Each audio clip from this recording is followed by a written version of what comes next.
Hi, how you doing? Welcome to the channel. My name's Nick, and tonight I would like to talk about an up-and-coming project I've got brewing at the moment. Very excited about it, but before I talk about that, I want to backtrack a bit. I want to go back to 2008. Now in 2008, I set off to ride around the world on a push bike with my guitar. Two reasons. One, I kind of needed a rest from entrepreneurialism. I'd had a shop, a sushi business, and that went so far that I turned that into a shop called Fuel, which was supposedly a healthy takeaway. Looking back, there's quite a lot of cream and cheese involved in that shop, but it sold burritos, fajitas, Thai curry, sushi, nachos, not very healthy, but really tasty. And after that, I built a portable sushi bar with a monorail train. And after that, I set up a little business called Greedy Gonzales, where I sold burritos off the back of a milk float around the industrial estate. And then I ended up, from my caravan, doing a burrito round and helping a farmer set up a hog roast business. Anyway, it was after that hog roast business I'd done a weekend slog with them in London that we'd left on Friday night or early hours of Saturday morning, and sort of got home Sunday night, and we'd done 2 hog roasts, stayed in the hotel, and he paid me 180 quid, and I just, my heart sank. And instead of falling out there, and then we kind of agreed this isn't going to work. And on the spur of the moment, there and then, standing on that market cooking the sausages and bacon, I thought to myself, sod it, I'm going to ride around the world on a bike. And all of a sudden, the kind of misery I felt evaporated. And I got excited about that. One, it would kill time before I could think of what to do next. And 2, it sounded like a good thing to do. And I'm sure while I was out and about I would come up with what I wanted to do next. So it seemed like a win-win. So I ended up sort of finding a push bike, selling my van, which was kind of, I'd run down a bit to be honest, and I was also going to get into a bit of trouble in that van. That's another story I'll talk about another time. For now, I've got to try and get through a few things. Anyway, sold the van, sold my caravan I was living in, sold my lovely big rice cooker to the pig farmer, ironically, because I was using it and you could see the value in that. Anyway, got rid of everything and just left myself pretty much with a backpack and a push bike and a few hundred quid. By the time I'd gone up to my mum's house to sort of say goodbye and got a tent and all my gear together, I was down to and paid for a ferry ticket. I arrived in France with 45 quid and a camera. Me and my brother had been estranged for a while, but he was feeling benevolent and we'd made up just before I'd left, and he told Mum to get me a camera. He thought it might be interesting, I'm sure. It was possibly the best thing that he's done for me. He's done a few good things, don't get me wrong. But the camera was something else. I mean, it's led me here. I'm not actually talking to you on the camera, but that unfortunately got destroyed in a fire. But I bought a replacement just to get things going again. And this is what I'm coming to you on now today. It's a little Samsung handheld thing. I picked it up on eBay for 40 quid. And while I'm developing this channel, I thought I'll get some basic sound equipment, another camera, basic lighting equipment, and establish a formula and a way of delivering, which I'm still experimenting with, and then upgrade when I need to. It's already evident that the sound needs attention, but I'm going to attempt to deal with that later, tonight even. Anyway, back to the story. So there I was in France in a push bike, and I was kind of full of optimism. However, I woke up the first morning And this is what happened. Fucked again. It's just fucking great. So there you are. I'm moaning. I'm moaning about the rain. I'm just lying there. Anyway, when it did eventually clear, I went back out there, and it rained again. And I stood there, and it was kind of misery, because in this stage I didn't want to get wet, too wet, because it was still kind of late February. It was still a bit damp, and if stuff gets wet, then it's hard to get it dry. And I was a novice to this. I've done lots of travelling in the past, in the sense of busking and kind of kipping rough and stuff, and I used to always stay in B&Bs. This time I had a tent and a bike, and that was kind of the mission. And it was just from the imagination of what I was about to do to the reality. I was like, oh, I hadn't considered this, and I was standing here for hours waiting for the rain to stop, just on the side of a canal pass somewhere. It's just like, oh, this is misery. Anyway, it was from all of these experiences that my next idea came, which was the trike. Because really, what I wanted to be doing when it was raining was this. I wanted to be sat out of the rain, off the floor, feet up, just chilling, you know. So after this big journey on the bike, I basically only got to Portugal before being caught up a mountain, and I dreamt up this. In my misery, I sort of imagined and dreamt up a machine, and sort of rode back to England saying, oh no, I haven't given up, I just need a better machine. Anyway, one thing led to another, and I found myself a benevolent farmer, and his wife said, listen, you know, you can stay here in this caravan, we've got a little workshop space here, you do a bit of work for us, we'll give you a bit of money, you can, you know, it was just so good how it came together. And about a year later I produced this. And basically it was a solar charging, wind generating, camping tricycle with full suspension. And I thought that'll do the job. And it was good. I had a great time getting out of England on it. It cruised. It was a lot of fun. So much so, in France it attracted the attention of a trike manufacturer, and he had some interesting trikes, and I really liked his wheels that he was using. And I travelled a bit further down France, and I'd also had a bit of a fling with a lady I met, Anne-Marie, and so I kind of was in no hurry, and I was supposed to be on my way to Africa to see my auntie and husband, Chew. But before I got there, I sort of used it as a pretext. I was thinking, well, actually, this is good what I've got, but the suspension could be better and the wheels could be chunkier. This guy's got chunky wheels, quite like this Anne-Marie girl. And so I rang up the trike factory owner and said, is there any chance I can come and work there for nothing?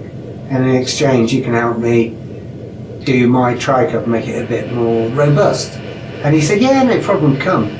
And so I ended up producing this.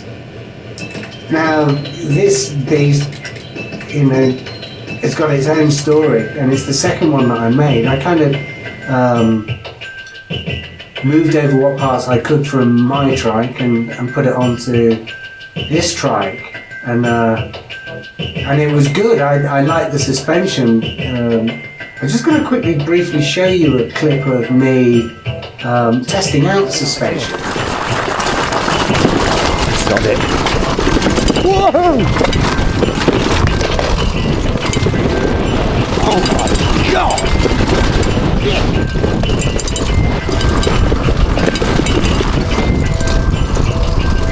Come on now.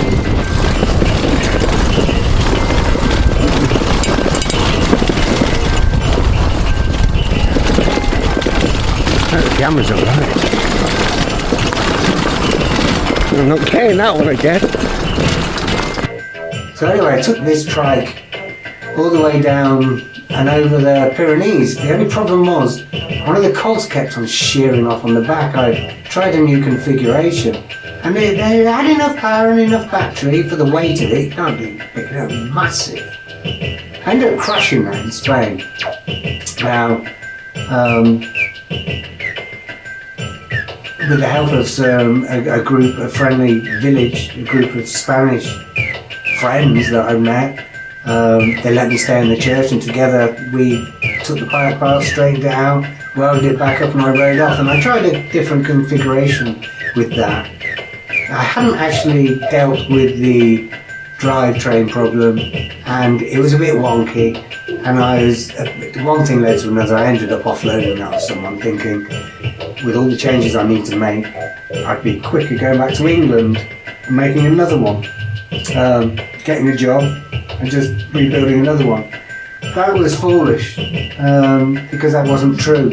I thought it was true, but when I came back, yes, I found a workshop, but in order to get the money to buy the parts and the workshop came with its own sort of situation, which is I kind of agreed to electrify this guy's. He had a bike shop and a workshop out the back, and another friend who owned the building said, can he work here as well? Very kind of him.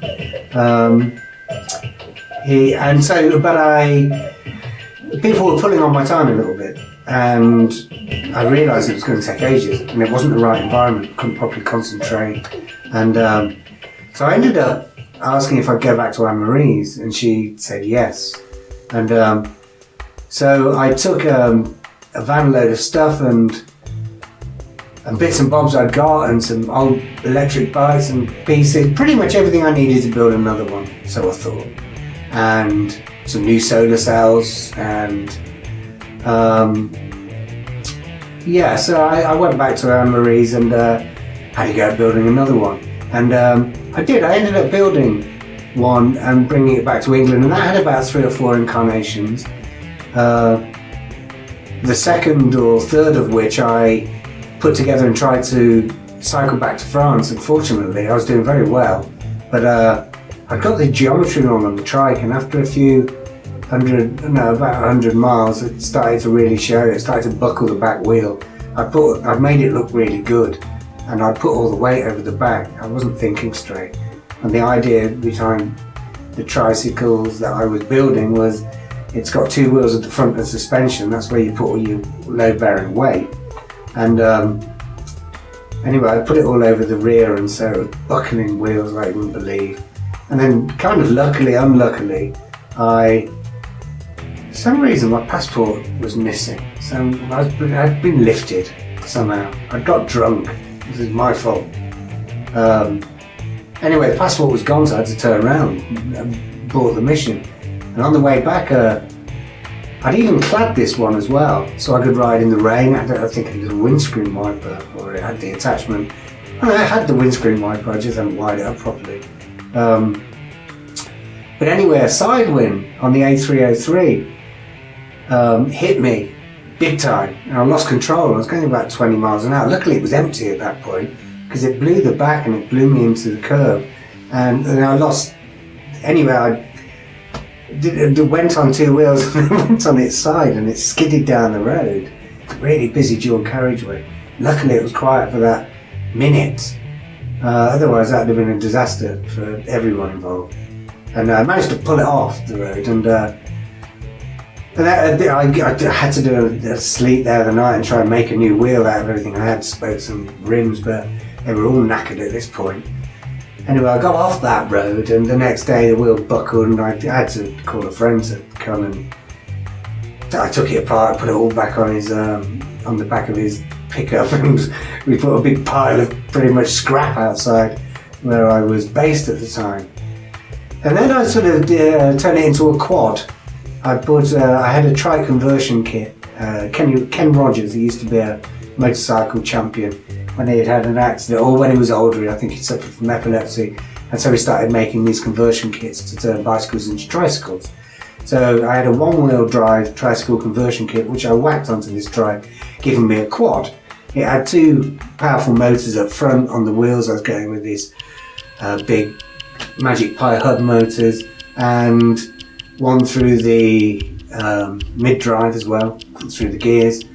And so I had a pretty good quad, and shifted, and I could carry some kit with that. I liked it, but the type of suspension was a little bit fake, really. I needed independent suspension on the rear, because with the way that the frame was all built and everything was held, I noticed that if you went down a pothole with one wheel, it put a fracture in the frame, and then that affected the steering and my control. So I had to take that off the road, and then I realised, oh, there's no quick fix here. I'm going to have to completely rebuild this.